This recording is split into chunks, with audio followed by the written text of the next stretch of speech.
오늘의 말씀 마태복음 16장 21절에서 28절까지 말씀입니다. 그때부터 예수께서는 자기가 반드시 예루살렘에 올라가야 하며 장로들과 대제사장들과 율법학자들에게 많은 고난을 받고 죽임을 당해야 하며 사흘째 되는 날에 살아나야 한다는 것을 제자들에게 밝히기 시작하셨다. 이에 베드로가 예수를 따로 붙들고 주님 안 됩니다. 절대로 이런 일이 주님께 일어나서는 안 됩니다. 하고 말하면서 예수께 대들었다. 그러나 예수께서는 돌아서서 베드로에게 말씀하셨다. 사탄아, 내 뒤로 물러가라. 너는 나에게 걸림돌이다. 너는 하나님의 일을 생각하지 않고 사람의 일만 생각하는구나. 그때 예수께서는 제자들에게 말씀하셨다. 누구든지 나를 따라오려거든 자기를 부인하고 제 십자가를 지고 나를 따라오너라. 누구든지 자기 목숨을 구하고자 하는 사람은 잃을 것이요 나 때문에 자기 목숨을 잃는 사람은 찾을 것이다. 사람이 온 세상을 얻고도 제 목숨을 잃으면 무슨 이득이 있겠느냐. 또 사람이 제 목숨을 되찾는 대가로 무엇을 내놓겠느냐. 인자가 자기 아버지의 영광에 쌓여 자기 천사들을 거느리고 올 터인데 그때 그는 각 사람에게 그 행실대로 갚아줄 것이다. 내가 진정으로 너희에게 말한다.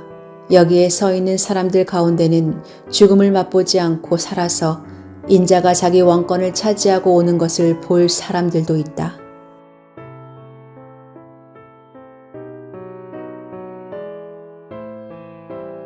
중요한 시험을 치르고 면접관들도 합격하신 것과 마찬가지입니다 라고 해서 기대에 들떠 있었는데 최종적으로 탈락했다는 소식을 들으면 합격을 기대하지 않았던 이들보다 더 큰 충격을 받게 됩니다. 그리고 여기에 대한 반응은 처음에는 실망으로 다가왔다가는 주체할 수 없는 슬픔으로 그리고 자기를 탈락시켰을 것으로 추정되는 사람에 대한 분노로 표현되게 됩니다. 예수님의 제자들이 심리적으로 겪고 있는 상황이 이것과 유사합니다. 예수님의 제자들은 처음에 주님의 가르치심과 이적을 행하심에 감동되어서 부르심을 쫓아 길을 나섰습니다. 그리고 예수님의 권능 아래 수많은 사람들이 모여드는 것을 목격하고는 이제 예수님과 함께 영광의 자리에 앉을 것을 내심 기대하게 되었습니다. 그들은 예수님이 왕으로 즉위하며 새롭게 회복될 다윗의 왕국에서 높은 지위에 올라 떵떵거릴 것을 기대했습니다. 그런데 오늘 예수님께서 고난을 받아 죽임을 당하고 제3일에 살아날 것을 처음으로 가르치셨습니다. 이 가르침을 들었을 때에 제자들은 기대가 한꺼번에 무너지는 것을 경험했을 것입니다. 베드로가 예수님을 붙들고 항변하면서 주여 그리 마옵소서 라고 말하는 것은 예수님 그런 말씀하시면 안 되지요. 그럼 우린 뭐가 됩니까? 라고 하는 실망과 분노의 표현입니다. 사람의 입장에서는 기대했던 것과 너무나 다른 것을 말씀하시는 예수님 앞에 분을 내며 항변하는 것이 당연합니다.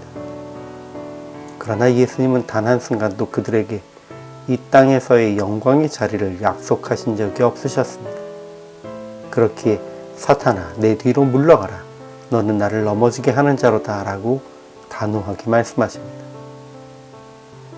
물론 처음 예수님을 알게 되고 믿음을 받아들이는 이들이 예수님을 믿으면서 인간의 기대를 내려놓지 않는 것은 아직까진 자연스러운 일입니다. 처음부터 고상한 하나님의 영광을 이야기하는 사람은 없습니다. 그저 사람이 좋고 하나님의 능력과 예수님의 사랑이 그저 좋아서 신앙생활을 하는 것은 자연스러운 것입니다.